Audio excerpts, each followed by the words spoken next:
Ang ganda dito, no? Kilala ang lugar na ito dito sa Zambales dahil sa mahiwagang mga tinatawag na pine trees na tumutubo dito sa tropical coastline. Pero hindi dyan natatapos ang misteryo.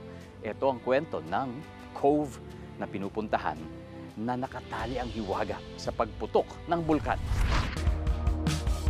Zambales, puno ng tanawin at turista.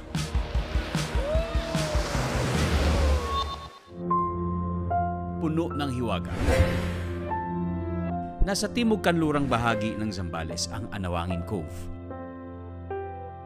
Nuwang ang tawag ng mga Ilocano sa kalabaw, kaya ang literal na kahulugan ng Anawangin ay puno ng kalabaw.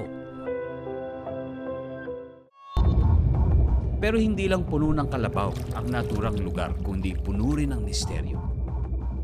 2017, noong mga 1 week pa lang ako dito, doon sa gilid ng bundok, alas padilim na yon, may naramdaman parang dumaan sa likod ko. Nakaputing babae. Babaeng maputi siya, mahaba ang buhok. Tapos parang maputi rin yung suot niya, pero yung mukha hindi ko maaninag. Ano kaya ang pakay ng mahiwagang nilalang kaya nagparamdam? Sa tingin ko po, parang ano siya, diwata ng kalikasan, tagabantay ng kalikasan po. Inaalalayan niya rin mga guests namin na umakyat doon sa Wishing Mountain. Doon pa lang po sa paanan, magpaalam ka na, mag-wish ka na dapat ingatan ka niya sa pag-akyat.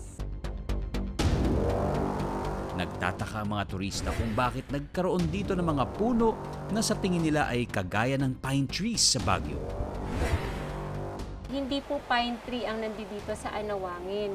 Mga puno po ito ng aguhon na hindi po kabilang sa mga pine tree na nakikita natin sa Benguet at Mindoro. Dati pong meron ng mga aguho dito. Kaya lang po, nung pagputok po ng pinatubo at sa pag-spread nga po ng mga buhangin, kaya po nagsulputan yung napakaraming aguho tree ngayon dito sa Anawangin po. Nalinaw rin ng eksperto ang misteryo ng mga kakaibang puno sa Anawangin Cove. Pero paano ang diwata? Bahagi ito ng lokal na kultura pero hindi na siguro kailangan ng diwata para may magbantay sa kalikasan. Tungkulin nating lahat yan.